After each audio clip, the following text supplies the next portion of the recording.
Alors, on s'est un peu laissé surprendre par la fin du générique. Vous pouvez accueillir Gaëlle Firenze qui va me rejoindre sur scène et on va pouvoir parler un petit peu de ce film assez fantasque et fantastique. Oui, vous pouvez l'applaudir. Alors, on va parler de Conan et de votre travail sur le film, mais avant de se plonger dans cet univers assez particulier, est-ce que vous pourriez un petit peu nous parler de votre vocation, pourquoi et comment est-ce que vous êtes devenue chef costumière? Est-ce que c'était un choix? Est-ce que c'est un hasard, une rencontre? Comment est-ce que ça s'est passé? C'est un amour des vêtements, d'abord. Euh, puis, euh, puis c'est un peu le hasard. C'est des études de stylisme. J'ai toujours adoré me raconter des histoires. Et donc, les vêtements et se raconter des histoires, ben, ça a fait costumière. Voilà. Donc vous suivez cette formation en stylisme. À ce moment-là, c'est pas nécessairement pour le cinéma. Comment se passe cette rencontre avec le grand écran? Euh, je finis en juin et mi-juin, je pense, quelque chose comme ça. Et on me propose très très vite, puisque c'est début juillet, en fait, on me propose d'être habilleuse sur un court métrage. Et c'est Bouli Lenners qui a le rôle principal du court métrage. Et on s'entend bien, on rigole beaucoup. J'ai 21 ans, je crois. Et en fait, à la fin du tournage, il a appelé toutes les costumières qu'il connaissait en disant qu'il avait rencontré une petite jeune fille qui qui était vraiment bien. Et j'ai commencé à travailler, ça s'est plus arrêté. Donc voilà. Qu'est-ce qui vous plaît le plus à ce moment-là dans cet univers un petit peu particulier des plateaux, puisque vous êtes d'abord habilleuse? Qu'est-ce qui vous satisfait dans cette voie? La possibilité de pouvoir voyager, qu'il n'y a aucun jour qui est identique à la veille et au lendemain. Que ça me donne encore une impression de très grande liberté. Donc ça, c'était pas mal, quoi. Quand vous commencez, vous êtes habilleuse. Est-ce que vous pouvez nous parler un petit peu des différents postes qui existent dans le métier? Donc habilleuse, c'est vraiment sur le plateau, mais c'est pas le seul poste dans l'équipe costume. Est-ce que vous pouvez nous présenter un petit peu les différents postes qui existent? Alors, on peut avoir une créatrice de costumes qui, elle, va généralement juste dessiner et donner une ligne. Mais on en a sur très très peu de films. Puis on a la costumière qui, elle, va imaginer vraiment chaque costume de chaque personnage, qui va être en contact avec le réalisateur et sur certains films avec les autres techniciens artistiques, donc chef op, chef déco, chef maquilleuse. Puis il y a l'assistante de la costumière, la première, la deuxième, la troisième, la quatrième, ça dépend Dépend du budget. Oui, et puis de la grosseur du film aussi. Sur un Astérix, c'est pas la même chose que sur un petit film belge où on a 5 rôles, par exemple. Enfin, voilà, on n'est pas en termes de quantité de travail, généralement. Et puis, on va avoir les tapisseuses, les couturières. Voilà, ça c'est toutes des gens qui peuvent faire partie d'une équipe costume, qui ne seront pas là d'office. C'est sur des gros projets ou... Enfin voilà, ça dépend. Et, euh, et puis on va avoir l'équipe plateau, où là on va avoir une chef habilleuse qui va... La chef costumière va continuer à gérer, même pendant le plateau, mais de loin. Je suis pas je suis rarement sur place. Je suis là pour les scènes importantes, les scènes où il y a beaucoup de figurants et les premiers jours des rôles principaux pour les accueillir. Après, tout le reste du temps sur le tournage, c'est ma chef habilleuse ou mon chef habilleur qui va gérer en fait tout ce qui est costume. Et elle va être aussi accompagnée d'une assistante, 2, 3, 4, 5. Et puis, il va y avoir les renforts, 1, 2, 3, 4, 5, suivant la grosseur. Et donc, c'est vrai qu'une équipe de costumes, ça peut aller de 3 personnes jusqu'à plus de 50, en fait, qui seront toujours chapeautées par la chef costumière. Alors, on va s'intéresser à ce poste, chef costume. Quand est-ce que ça commence en général sur un projet ou idéalement, à quel moment est-ce que vous intervenez ou vous arrivez sur le projet de film ? Ça dépend vraiment. Donc, il y a sur certains films où, parce qu'il y a déjà une relation de confiance ou d'amitié avec le réalisateur, je vais être appelée même pendant l'écriture du scénario. Et je vais imaginer déjà comment la personne va être habillée, enfin tel rôle, etc. On va déjà en parler et donc ça va déjà être écrit dans le scénario. Mais majoritairement, quand il n'y a pas cette relation-là, on arrive en début de prépa. Donc généralement, au minimum 2 mois avant le tournage.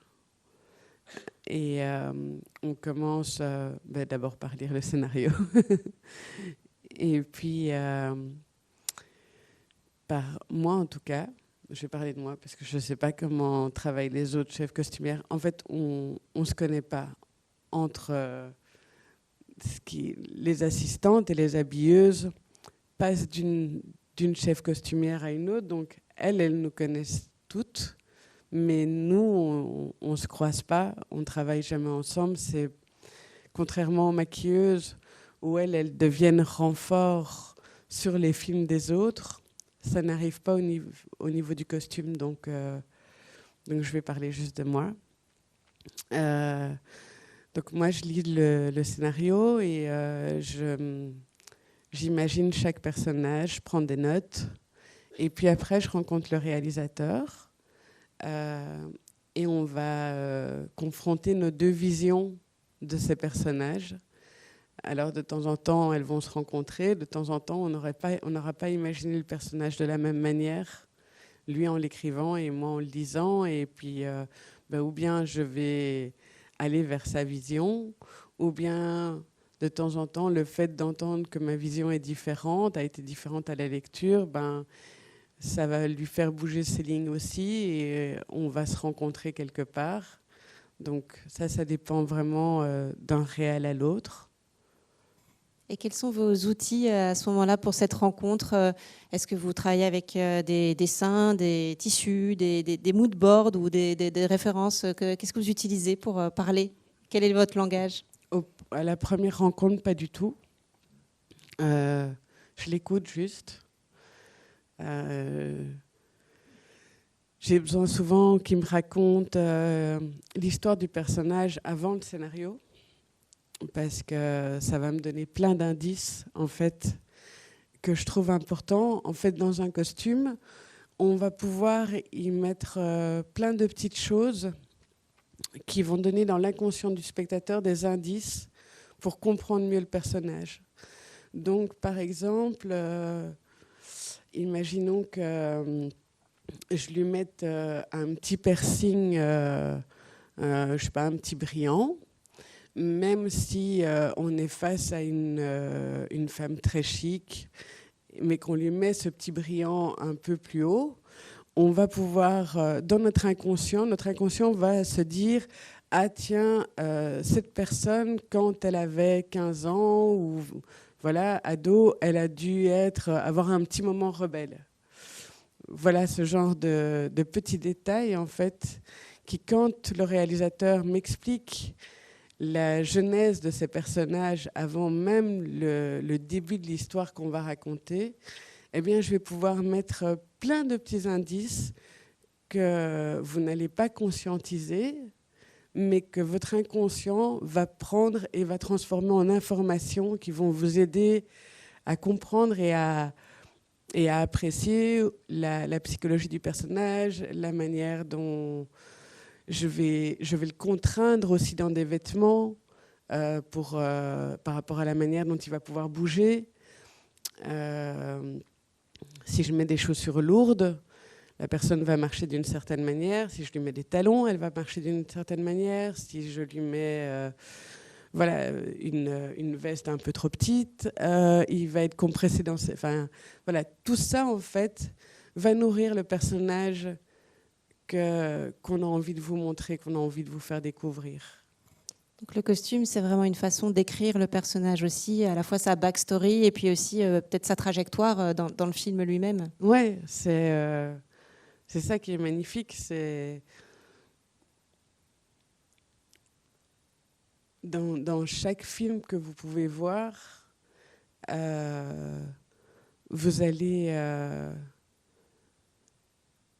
on vous raconte 10 000 histoires dans une histoire, en fait, avec les décors dans lesquels le personnage vit, les éléments qu'on va mettre dans son décor, mais aussi dans sa garde-robe, dans sa manière de se coiffer, de s'habiller, dans beaucoup, beaucoup de choses, en fait. On peut raconter beaucoup. Donc il y a cette façon d'écrire le personnage déjà en choisissant ses accessoires, sa garde-robe, etc. Les couleurs qu'on va lui mettre. Si j'avais mis un pull noir, j'ai des combats aux pieds, j'ai un jeans noir, j'aurais mis un pull noir, j'ai hésité en fait. Tout à l'heure, en m'habillant, j'ai hésité entre mon pull noir ou ce pull rose-là. Et j'aurais mis le pull noir, je vous aurais renvoyé une image assez dark, enfin plus sombre que celle-ci avec ce pull rose. Alors qu'en fait, c'est juste le même pull, mais dans une couleur différente. Et vous seriez sorti en vous disant, ben tiens, la costumière, voilà, j'ai trouvé, tac, tac, qu'elle était conne, qu'elle était ceci, qu'elle était cela. Et vous serez mis dans la tête quelque part, ça raconte quelque chose de moi. Chacun, ce que vous portez là sur vous, quand je vous regarde, raconte quelque chose de vous, de votre personnalité, de votre histoire, d'où vous venez, et aussi de votre humeur d'aujourd'hui. Eh ben, c'est la même chose pour un personnage de film. Donc il y a vous êtes en train de nous lire en fait. Oui, c'est ça qui est magique en fait dans le métier de costumière. Voilà. Il y a aussi, j'imagine, la rencontre avec le corps du comédien ou de la comédienne, donc les premiers essayages. Est-ce que vous pouvez nous parler aussi un petit peu une fois que vous avez pensé, intellectualisé, réfléchi, comment est-ce qu'on passe à des choses plus concrètes et la rencontre avec le corps? Alors voilà, on peut avoir des très bonnes surprises et des très mauvaises. Généralement avec les comédiennes, qui quasiment toutes font du 34 ou du 36. Et puis elles arrivent et en fait elles sont comme vous et moi, elles font un 38 ou un 40. Et là, on a préparé toute une garde-robe en 34-36. Et rien ne leur va. Et c'est la catastrophe. Donc, c'est une blague, mais c'est vraiment quelque chose d'assez récurrent. Le comédien qui imagine qu'il est plus grand et plus baraqué aussi, est aussi quelque chose d'assez récurrent. Donc, il faut... on prévoit plus. On regarde les images, les photos qu'on peut trouver sur Internet, ou bien on a déjà croisé le comédien. Maintenant, chaque corps, quand on s'habille, on va planquer ce qu'on n'aime pas, ce qui nous met mal à l'aise. Et donc ça, c'est vrai qu'au moment de l'essayage, on peut aussi découvrir ou bien quelqu'un qui juste se planque, et donc on ne voit jamais vraiment à quoi il ressemble, et tout d'un coup, on découvre et on va devoir faire avec cette matière-là, ou bien quelqu'un qui planque des complexes qu'il peut avoir. Et un comédien, c'est très, très fragile. Au moment de l'essayage, c'est d'une hyper-fragilité. Et donc, il faut être à la fois très, très doux, très accompagnant.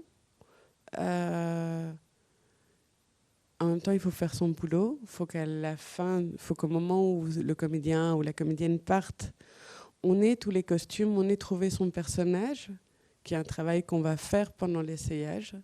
C'est-à-dire de vraiment découvrir quel est ce personnage. On va le faire sortir de sa boîte, on va le modeler. Et généralement, on va voir la première rencontre entre le comédien et son personnage. Et ça, c'est très, très beau. Est-ce que j'ai répondu à votre question ? Oui, tout à fait. Oui, c'est un moment de grande vulnérabilité, ce Oui. moment-là, quoi. On va revenir un petit peu sur Conan maintenant. Donc, revenir un tout petit peu en arrière à la rencontre avec Bertrand Mandico. Quand vous le rencontrez, vous avez lu le scénario. Qu'est-ce qui ressort de cette première rencontre ? Est-ce qu'il a déjà plein de choses en tête ? Comment se passe le début de votre collaboration avec lui sur ce projet si particulier ? Donc, j'ai lu le scénario. J'ai rien compris au scénario. J'arrive à Paris. J'ai jamais entendu parler de lui. J'ai jamais vu aucun film de lui. J'ai juste entendu 2-3 personnes un peu me parler de lui avec des yeux qui brillent généralement. Voilà. Et j'arrive dans son appartement. Il y a des espèces de statues sexuées partout.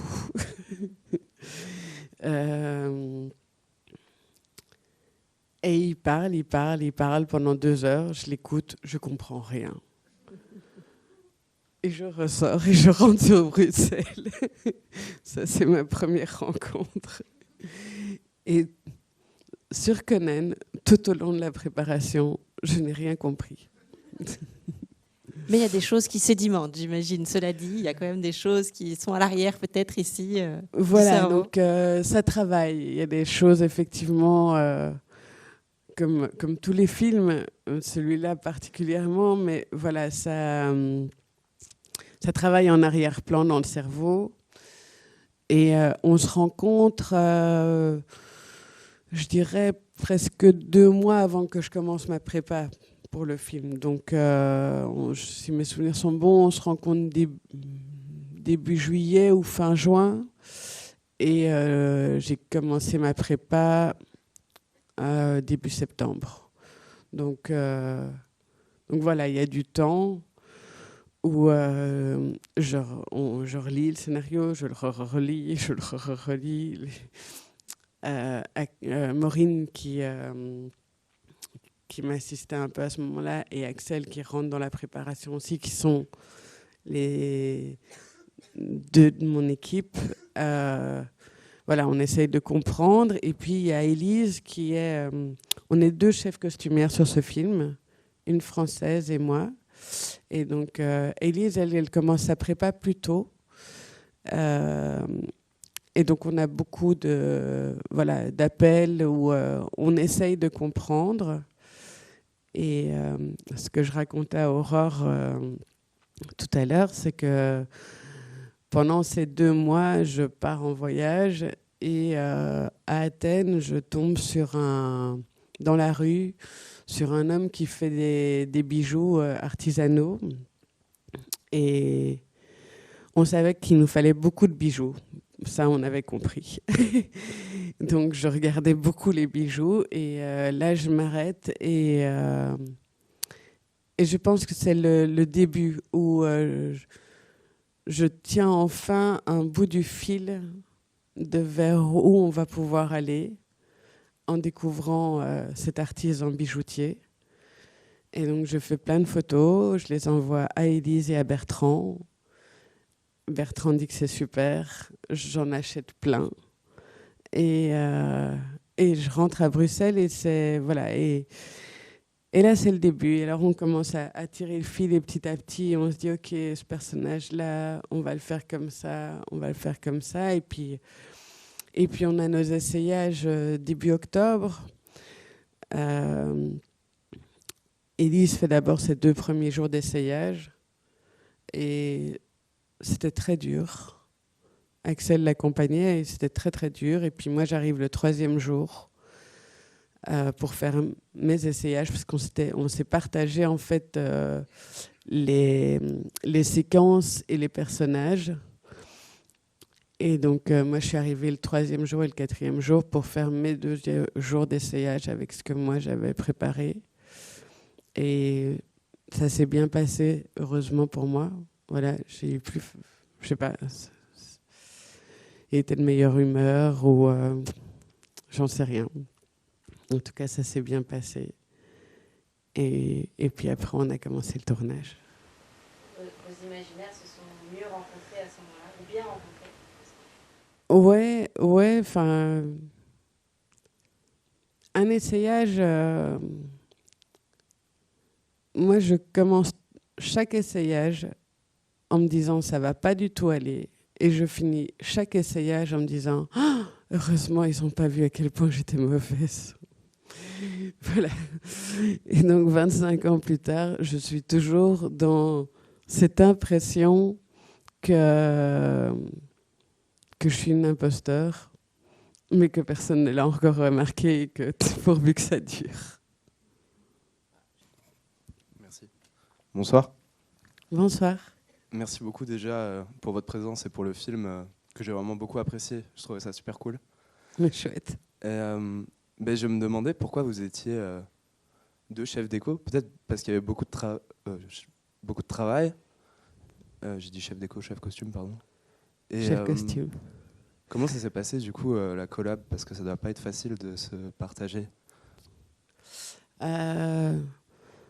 C'est toujours un coup de dé quand on se retrouve à 2. Ça arrive quand même... moi, ça m'est arrivé sur quelques projets d'être avec une autre chef costumière française à chaque fois. Généralement, quand il y a beaucoup, que c'est des coproductions et que la majorité du temps, c'est parce que il faut quelqu'un pour suivre le tournage. Et quand on tourne en Belgique et que c'est une coproduction franco-belge, on va avoir... là, c'est pas, pour Conan, c'est pas tout à fait ça, mais souvent, moi, je vais faire par exemple tous les rôles belges et la chef costumière française va faire les rôles français. Et puis si le tournage est en Belgique, c'est moi qui vais chapeauter le tournage. Là, avec Élise, en fait, elle n'était pas costumière à la base. C'était une amie de Bertrand. Et assez vite, si j'ai bien compris, ils se sont rendus compte que ça allait être compliqué pour elle de gérer toute seule parce qu'elle ne l'avait jamais fait, qu'elle avait fait plus du théâtre, mais jamais du cinéma.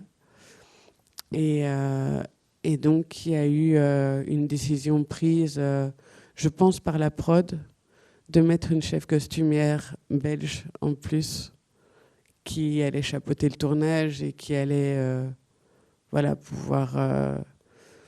Élise, elle est beaucoup plus... je ne sais pas si c'est artiste ou artisanale que moi, d'une certaine manière. Donc, elle prenait beaucoup de plaisir à... on a récupéré en fait toute une partie des costumes pour Conan de l'atelier des Amandiers, qui est un atelier d'effets spéciaux à Paris, qui avait fait les costumes de la pièce de théâtre que Bertrand a fait, qui est la base du film. Et donc, cette pièce de théâtre avait tourné 2 ans avant. Et donc, il fallait déjà réparer tout ce que les Amandiers avaient fait 4 ans avant. Donc, Élise, par exemple, tout ça, c'est vraiment ce genre de travail, ça l'éclatait complètement. Elle prenait beaucoup de plaisir à ça. Moi, ça m'aurait assez vite gavé. Donc, ça s'est bien mis. Et par contre, gérer une équipe, l'organiser, c'est quelque chose où, voilà, moi, j'ai l'habitude de ça et qu'Élise n'avait jamais fait. Et donc, en fait, on s'est partagé les boulots assez bien. Elle a plus été dans le travail de couture et de création, vraiment. Et moi, plus dans le travail de la vision et de l'ensemble, voilà, de la donne d'ensemble, autant au niveau de l'équipe qu'au niveau des costumes, d'avoir vraiment tout. Et voilà. Mais c'est un joli partage et c'était super intéressant, en fait. On avait une manière très, très différente de travailler. Et elle a vraiment pris... Enfin, c'est elle qui a vraiment tout lancé. Et c'est elle qui avait plus de temps qu'elle était à Paris, beaucoup plus de contacts quotidiens avec Bertrand. Et puis, elle avait des contacts avec moi. Mais moi, je n'avais pas de contact trop quotidien. J'envoyais des photos, je lui envoyais des messages, mais elle le voyait tous les jours quasiment. Est-ce qu'il y a une autre question, une autre intervention? Pas tout de suite. Moi, j'ai une question pour vous. Le film est essentiellement en noir et blanc, même s'il y a quelques petits flashs de couleurs. Comment est-ce que vous travaillez ça? Est-ce qu'il y a un travail spécifique? Est-ce qu'il y a un travail avec le chef opérateur ou la chef opératrice? Comment est-ce que vous travaillez ça, les couleurs spécifiquement des costumes? Alors là, on n'a pas pu travailler avec le chef-op, vraiment. Moi, je l'ai rencontré le jour des essayages. Donc là, j'avais demandé qu'il soit là. Donc voilà, il a été là. Mais on n'a pas eu de rapport avec lui avant. Et on a travaillé en couleur. Et en sachant, après, que ce serait en noir et blanc. Mais il n'était pas encore sûr à 100%, Bertrand. Donc on a travaillé sur la couleur. Et sur le plateau, on avait nos retours par contre en noir et blanc. Donc on voyait directement ce que ça donnait. Et puis, en fait, c'est beaucoup plus facile de travailler en couleur et d'imaginer, et voilà, de pouvoir imaginer ce que chaque couleur va donner comme type de gris, que de travailler en noir et blanc, en fait, enfin, d'habiller les gens en noir et blanc. On n'aura jamais une aussi belle gamme de gris si on n'est pas en couleur, en fait. Vous pouvez juste nous expliquer pourquoi c'est important pour vous, idéalement, de pouvoir travailler avec le chef opérateur ou la chef opératrice? Comment se passent les discussions et comment ça enrichit votre approche? En fait, il va pouvoir me parler de la lumière, des filtres qu'il va mettre, de la couleur de chaque décor, la couleur... on va pouvoir parler de la couleur du personnage. On va pouvoir décider si pour telle ou telle séquence, c'est pas mal d'amener de la brillance, plutôt du mat. Donc c'est un vrai plus. Et généralement, quand on a pu travailler en amont avec le chef-op ou avec le chef déco, pour moi, en tout cas, on arrive à quelque chose de beaucoup plus fini et comme travail et quelque chose de plus coordonné, enfin, où il y a une vraie... je trouve pas le mot, mais... plus d'harmonie entre les différents Oui. postes, quoi, et aussi une façon de... On va aller au bout, en fait. On pourra aller beaucoup plus... avoir un travail qui est beaucoup plus abouti. Moi, je veux bien Ouais. poser une question justement par rapport à ce rapport avec le chef opérateur. Est-ce que vous avez besoin de connaissances techniques sur les focales, sur le matériel qui va être utilisé? Est-ce que ça joue Est-ce que c'est des choses que vous devez savoir avant? Alors, je suis sûre que ce serait sans doute très bien de le savoir, mais moi, en tout cas, je ne l'ai pas, cette connaissance technique. Je sais expliquer, lui poser les questions pour savoir ce qui m'intéresse. Mais s'il me parle du type de focale qu'il va employer, ça ne me dira rien. Par contre, je vais pouvoir lui dire, oui, mais là, tu vas la voir comment, en plan serré, en plan... Voilà, qu'est-ce que... tu vas mettre un filtre, quel type de filtre tu mets parce que s'il met un filtre vert, ben, ça modifie toutes les couleurs de mes costumes. Donc voilà, donc ça m'intéresse. Après, je lui fais confiance. Est-ce qu'il y a une autre question ou un commentaire?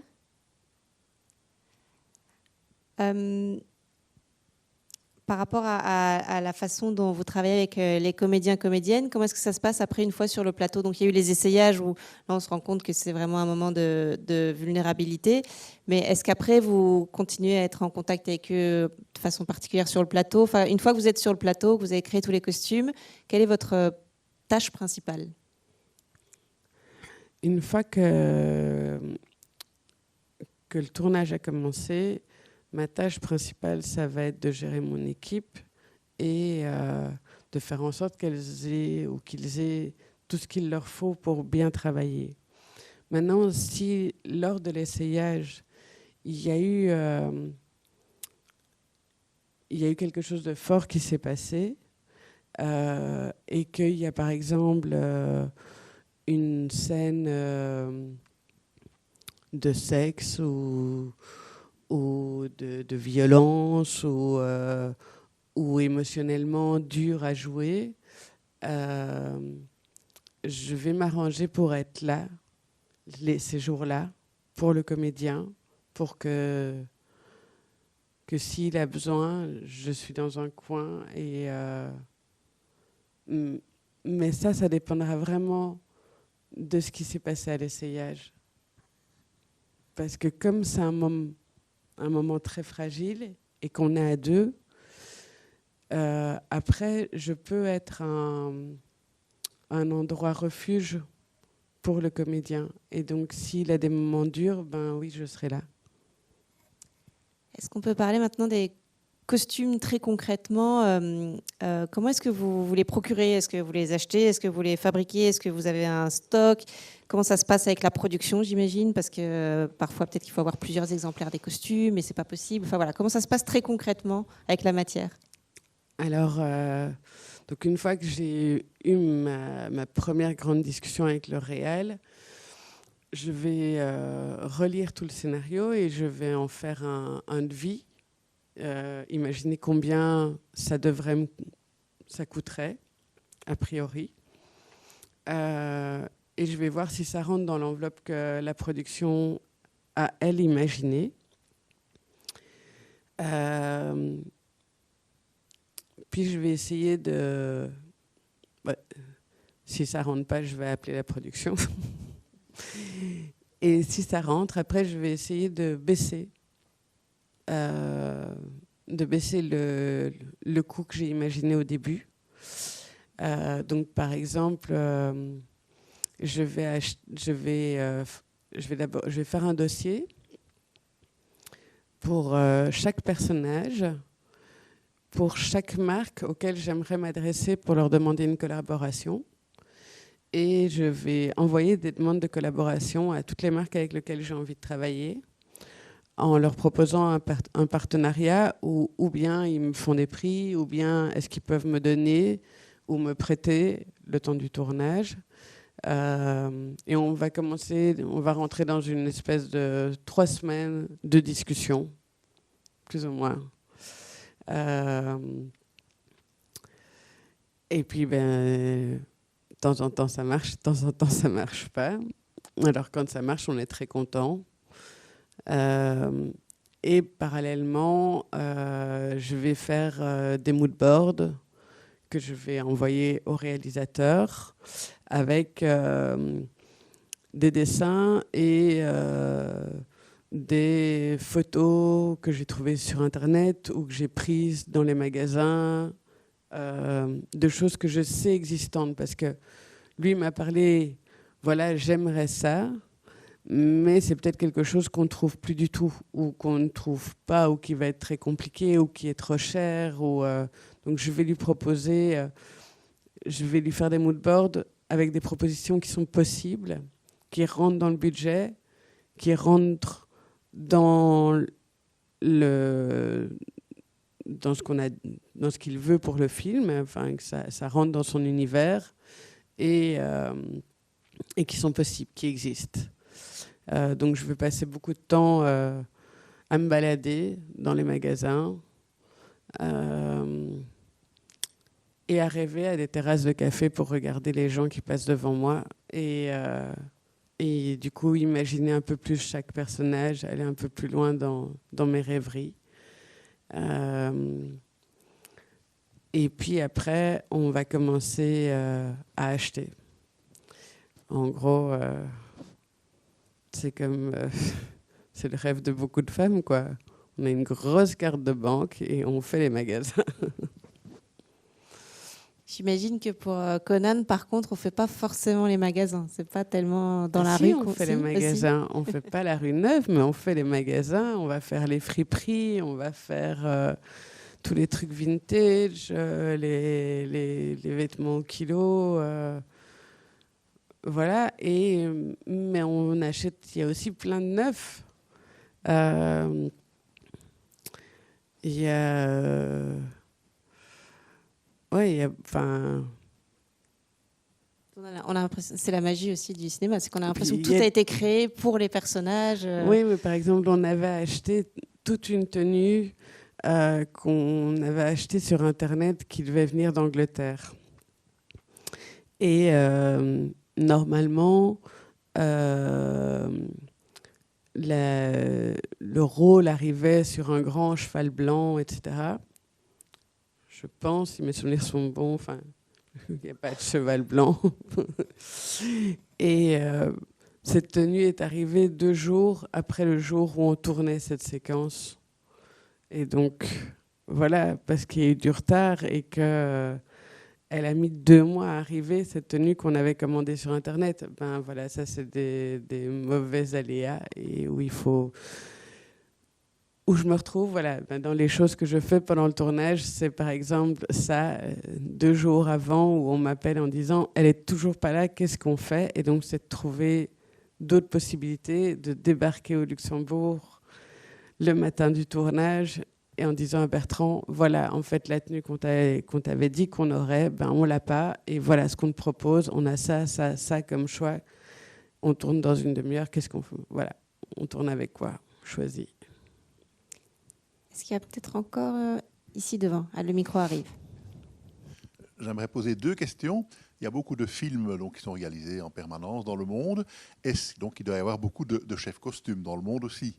Est-ce qu'il y a, dans ce métier-là, comme dans d'autres métiers du cinéma, des chefs costumes qui acquièrent une renommée particulière dans le métier du cinéma ? Et alors la deuxième question, est-ce que vous, je suppose que vous allez beaucoup au cinéma, vous voyez des films, est-ce que vous pouvez reconnaître alors la patte de tel ou tel chef costume dans certains films, ou c'est quelque chose qu'on ne remarque pas même quand on est dans le métier ? Alors, il y a quelques chefs costumières françaises que... Pascaline Chavannes, enfin voilà. Elle est belge. Hein. Elle est belge, Pascaline Chavannes. Elle fait ouais. plein. Elle est installée en France. Elle est installée en France. Elle fait que des films français. Ok, elle est belge, mais bon. depuis tellement longtemps là-bas que oui. Donc, mais pour moi, je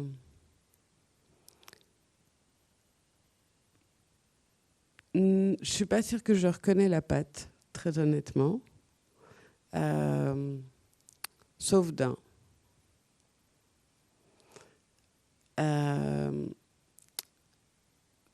Est-ce que c'est une bonne chose que vous reconnaissiez la patte de ce chef costumier? Ben alors c'est ça en fait. Logiquement, pour moi, pour qu'on ait un bon costume, on ne doit pas le reconnaître. Enfin voilà, on ne doit pas y faire attention. Un costume qui est bon, on n'y fait pas attention, quelque part. Parce que c'est tellement juste qu'il ne nous marque pas. Moi, généralement, quand je vois trop le costume, pour moi, le travail n'est pas bien fait. Sauf un film comme celui-là, parce que là, c'est un film à costume, c'est encore différent. Maintenant, celui que je dis que je reconnais, c'est parce que c'est pas un costumier de cinéma, c'est un styliste de mode. C'est celui qui fait les costumes de la série Gossip Girl. Je ne sais pas si vous voyez ce que c'est, mais c'est très stylé. Enfin, c'est très stylisé. C'est vraiment chaque personnage a un look de la tête aux pieds et les Américains sont très forts pour ça. La différence, par exemple, entre un essayage en Belgique, en France ou aux États-Unis. En Belgique, on va faire un essayage, la personne a les chaussures, le pantalon, le pull. Et après, une fois qu'on est content de ça, on va rajouter des accessoires, voilà, on va travailler sur tiens, quel bijou elle a, ou quelle montre, ou est-ce qu'on lui met des lunettes, ou est-ce qu'il a un sac, elle a un sac, tout ça. En France, on va avoir les vêtements et l'accessoire type le sac, le manteau, etc. Aux États-Unis, chaque vêtement que le comédien va essayer, avant d'aller le montrer au réalisateur, il sera impeccable de la tête aux pieds. Il aura tous ses bijoux, tous ses accessoires. Il pourrait tourner là tout de suite. Donc ils sont dans un... Je ne sais pas comment ils font en termes de temps pour faire leur journée d'essayage. Mais voilà, ça doit être... tout doit y être. C'est le stylisme comme dans un magazine, quoi, comme pour une série photo où tout est vraiment complètement... Oui, mais c'est même pas ça. C'est comme si on pouvait... les réals attendent que le comédien qu'on va leur présenter dans ce moment d'essai, on puisse lui dire action et on puisse tourner à ce moment-là. Il doit être présenté avec la totalité de ce qu'il aura le jour du tournage. J'ai répondu à votre question? Est-ce qu'il y a peut-être encore une dernière intervention? Ici, oui. Alors, une dernière question ici devant. Je voulais demander ce qu'il advient des costumes après le tournage, une fois qu'il n'y en a plus besoin. Alors, ça dépend, en fait. Mais moi, depuis que j'ai commencé, je demande sur mon contrat que tout ce qui a été acheté pendant le tournage, je puisse le récupérer. Et au fur et à mesure, ça a fait grandir mon stock. Et donc, ça baisse le coût de dépense que je vais dépenser au fur et à mesure des années. J'ai déjà tellement de choses qu'en fait, il y a plein de choses qu'on ne doit plus acheter. Donc, ça baisse le coût pour chaque film. Et ça me permet de pouvoir, 1 à 2 fois par an, ouvrir mon stock pour des courts-métrages d'étudiants et ce genre de choses en disant vous venez, vous m'empruntez, vous prenez... Voilà, en général, je choisis je demande à lire le scénario, mais ça permet de pouvoir transmettre et d'être réutilisé. Et justement, parce que sinon, souvent, on ne sait pas quoi en faire. Quand c'est des gros tournages, il y a une vente souvent pour l'équipe. Et puis sinon, ça traîne dans un coin d'une boîte de prod. Vous avez votre petite malle au trésor, du coup, maintenant. Voilà. J'ai une dernière question. Est-ce que on vous a donné un conseil que vous avez retenu en particulier, qui vous a aidé à mener votre carrière, ou qu'est-ce que vous auriez envie de dire à une jeune fille ou un jeune homme qui aujourd'hui a envie de se lancer dans le costume au cinéma en particulier, ou en tout cas dans l'audiovisuel?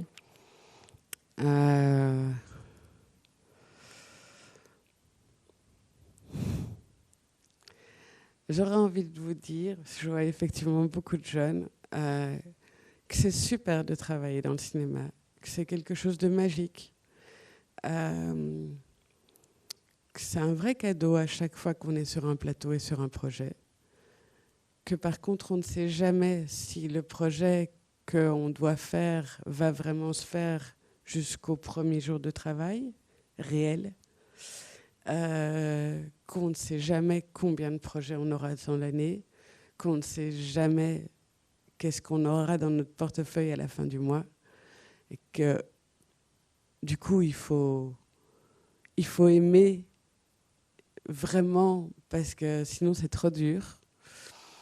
Il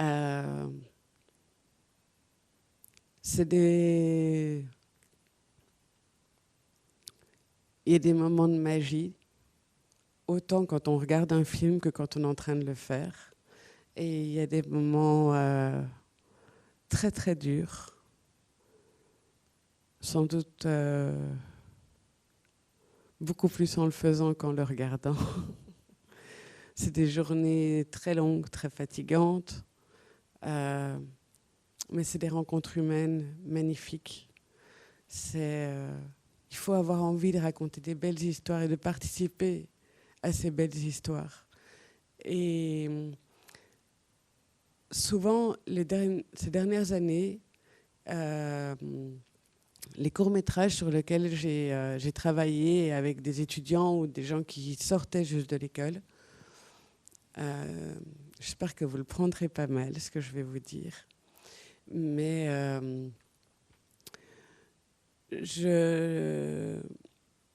j'étais quelque part choquée par tous ces jeunes qui étaient très forts en train de râler sur les conditions, sur oui, mais on est mal logé, et c'est quoi, et ça va pas, on n'est pas bien payé, et on mange pas bien, et ceci.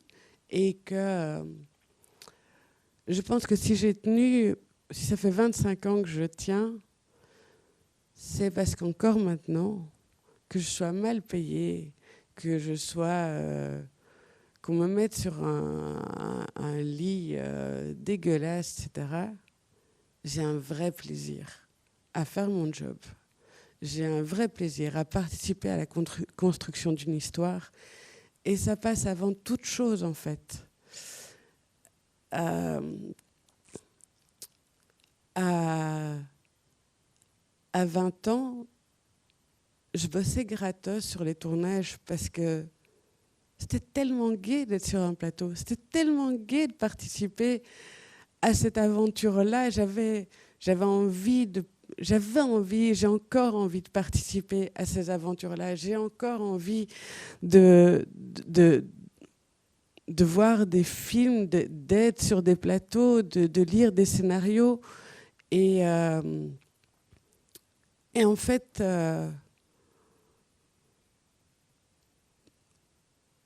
tout le confort et j'espère qu'un jour ce sera possible d'avoir pour votre génération ou les générations d'après, d'avoir des bons salaires et de pouvoir faire ce métier passionnant. Ça reste quelque chose de compliqué, ça reste quelque chose où la culture passe toujours à la trappe et où donc c'est un vrai choix quelque part de dire qu'on veut qu'on veut faire partie de cette culture, qu'on veut la faire vivre, et quitte à nous moins bien vivre en tout cas. Et je ne sais pas si je suis claire dans ce que j'ai envie de vous transmettre, mais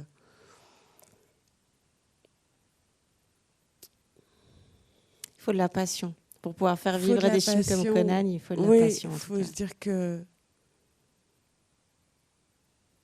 le plus important, c'est le bonheur qu'on va donner et qu'on va même avoir, nous, à regarder ce qu'on est en train de faire et à transmettre ces belles histoires.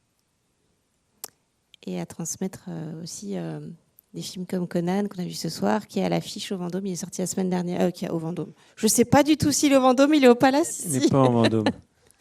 Il n'est pas au Vendôme, n'allez pas au Vendôme. Enfin, je dis ça, Donc, j'en sais rien. le film est sorti la semaine dernière, il est encore en salle. C'est très important que vous en parliez autour de vous, s'il vous a plu, à vos amis, à vos proches. C'est vraiment le bouche-oreille qui permet au film d'avoir une belle vie. Donc parlez-en. Merci mille fois, Gaëlle, d'avoir partagé votre expérience avec nous sur le film et puis aussi par rapport au cinéma en général et en particulier. La prochaine masterclass, c'est le 25 janvier prochain autour du film de Joachim Lafosse, Un silence, et on parlera de la direction de la photographie avec Jean-François Esgens. Merci beaucoup, Gaëlle. Merci à toi.